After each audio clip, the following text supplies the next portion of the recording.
Hi, it's me, MC of Healthy by George. I come each week to talk about key elements for us older adults. And today I want to talk about three key items that we healthy or aging older adults face during the holiday season. So please think about subscribing. I come each week to talk about all kinds of things that will help us stay healthier, both mentally, physically, and spiritually, well into our 80s and 90s. And today I'm talking about three issues that are really key to us older adults that we face when we're in the holiday season. The biggest one is isolation and loneliness. As we get older, our social networks diminish. The friends that we used to have moved away, or some have been moved into living facilities, or they've gone and moved closer to younger family, or just they have passed and they're no longer here in the world with us as a human being. So it's difficult as we get older to recognize that our social network is diminishing. And during the holidays, this is the biggest issue because isolation is felt even deeper. Everywhere we look, we see groups of friends and family gathering with all kinds of celebrations. And somehow we're not part of it because our families have somehow shrunk, or our social network has shrunk, or you're like me and I've never had children, or my husband passed 10 years ago. So my immediate family has really reduced. And so it feels extraordinarily lonely, greater than maybe normal because of the holiday season. So we really need to think about small gestures that we can do for our older adults or even for ourselves that will make us feel less lonely. I know for me, one of the things I'm really thinking of doing is taking myself out on a solo date, enjoying something that I don't normally participate in. Go to a really fancy restaurant or go to a movie or a theater show that I don't normally take time for, that I truly enjoy. Like I think 2 years ago, I went to the Alvin Ailey Theater. And this year, I'm thinking of going and seeing a friend of mine who's down on off Broadway. So do anything that will give you a sense of acknowledging your own sense of well being and things that you enjoy just for yourself. Go take in some sights, go take in some unusual walks. There's so many things that we as an older adult can engage in to open up our social network. I know that last year I stumbled upon a couple who was dining next to me. I was alone and they were lovely. And we began chatting and ended up having the most wonderful conversation well into the wee hours.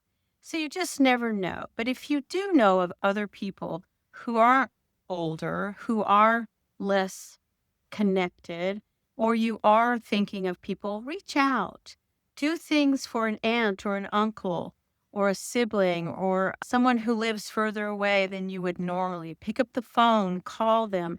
If you're capable of visiting, do that. Do a FaceTime of a couple of people and include them in your celebration. There's all kinds of ways to help older adults express themselves, feel validated and supported because the holidays can feel extraordinarily lonely. I think the other thing is health and safety. This is the flu season. Because I work in the medical field, it has really increased a lot this winter. There's more flu, there's more viruses, there's more of everything.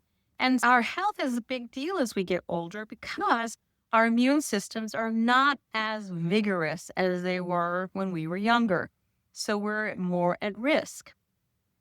I just really can't promote enough that it is about hand washing or hand sanitizing. It takes you no time at all if you go and travel somewhere, wear some gloves, maybe, or immediately when you arrive, go wash your hands or sanitize your hands. Keep away from touching your face. Do anything you can to increase your just cleaning your hands. That's one of the biggest things that can prevent you catching some virus or some kind of bacterial infection. So I can't impress, and especially if we're going to large gatherings where there's lots of people and there's great deal of gatherings of hugging and kissing, you do what you feel comfortable. If you really feel like you need to wear a mask, wear the mask. If you don't wear a mask, wash your hands more frequently, or don't shake hands, or limit your hugging. Do the elbow tap or something. See, do what you feel is important. I think the other problem is that some older individuals, they have mobility issues. There's a limitation of mobility. There is the risk of falls. That is huge. So if you are someone who has a little less balance or a little less stability, or you've just, like me, recovering from a hip replacement, I'm not going to be imbibing a lot of alcohol. In fact, very little. So I know that I need to be very cognizant if I'm going out, especially it's cold here. Sidewalks are slippery. It's dark. If I've been drinking a few drinks, I'm not sure I'm going to be as safe as I could. So be cognizant if you're going out of how much alcohol that you're consuming. I think the other issue is that we're overindulging rich foods. And that is something too with our digestion and our blood pressure. And many people who are older, we feel pressure to keep indulging, like the younger people. And it's just not a reality. Our systems have changed. We're no longer able to eat at super hot, spicy food. We're no longer able to consume some types of foods and rich and fatty elements as much as we possibly do. Take a spoonful of something that you used to enjoy as a taste and basically recognize that you're going to pay for it if you eat the whole thing. It's going to keep you up all night. You're going to have indigestion and maybe not have as good a sleep as you could. In the end, a small taste is worth it. Eating the whole thing, not worth it.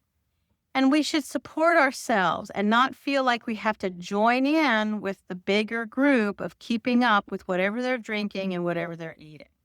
Because ultimately, that's not part of our long term goals of making us the healthiest version of who we are. I think the other issue, the third thing, is finding yourself a mental space where you feel deeply connected to you.